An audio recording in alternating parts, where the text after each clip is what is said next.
So now I want to read to you a proclamation that is going to put the wind right up those people who work in that big satanic building up the top of the hill.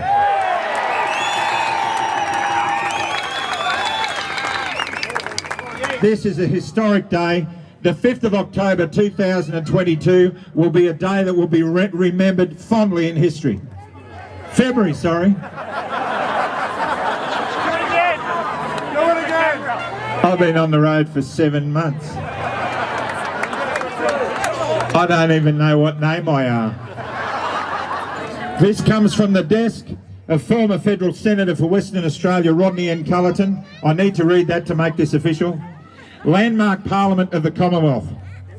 An event occurred on this continent at the closing of the 19th century that was unprecedented in the history of mankind and set in stone by the Crown to place Her Majesty's subjects in power over and above the government, for which right we are entitled to call upon and enjoy today.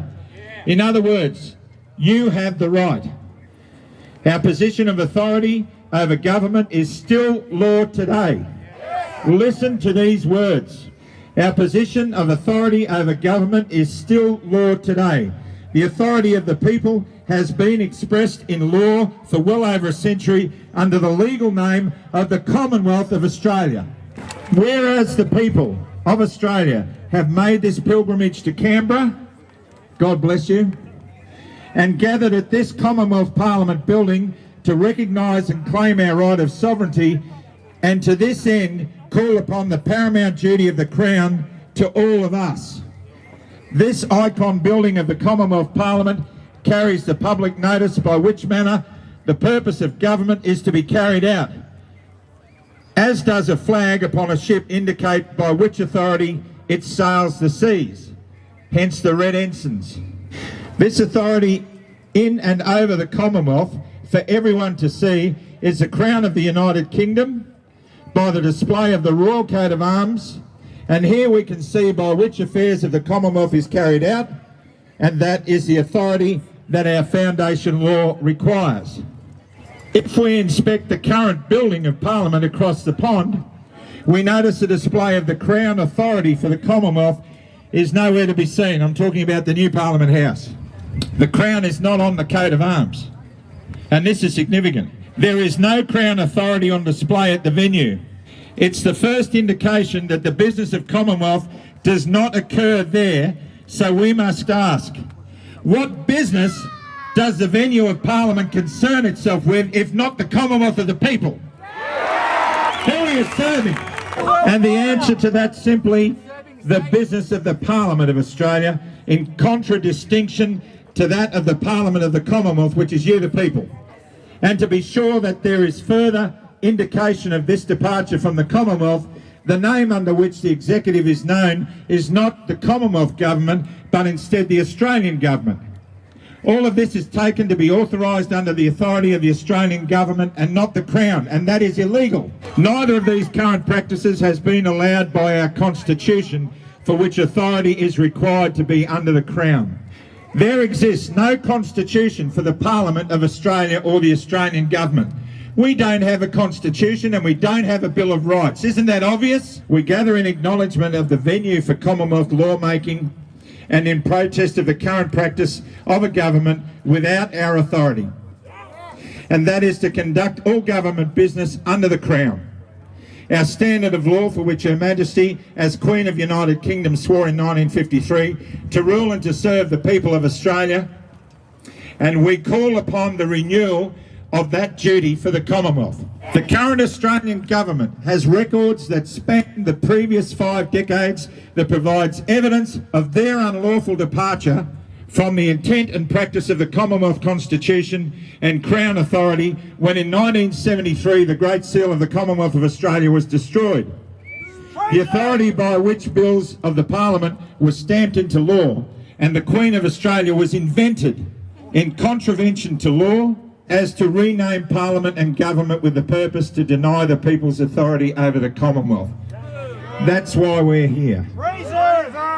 We stand here together to deny the pretended authority of the Australian Crown that denies all of us the rights, and call upon the administration to make answer to their records that shows their previous knowledge of operating an unlawful government as chronicled in the 2,000 pages of 2 reports made by a Constitutional Committee in 1988 recommending steps to be taken to legalise those numerous breaches of law. It is well to note that none of those recommendations were undertaken, and it would have revealed the crime set about in 1973 by the Labor government of Gough Whitlam. The one recommendation that was attempted to cover this up was the referendum of 1999 to set about a new beginning, but the wise Australian rejected the move away from their authority. We are here to pay respect to the decision to retain our Commonwealth and all its restoration, and call out those persons in attendance at the Australian Parliament building that is not our Commonwealth. Let us set about to commission a true Viceroy of Her Majesty for the purpose of restoring our rights in and over the Commonwealth of Australia.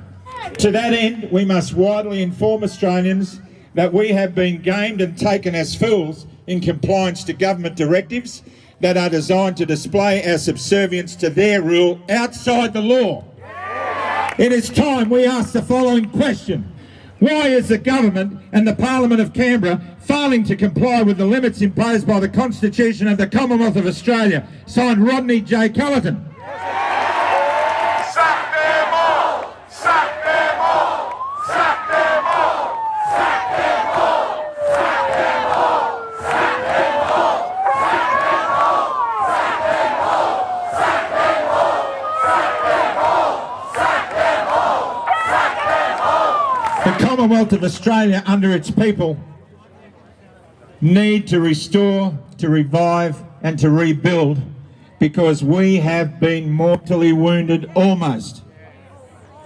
We have almost been mortally wounded. And if you said to me 7 months ago we were mortally wounded, I would have said yes. But when I look at you now, I say no way! No way!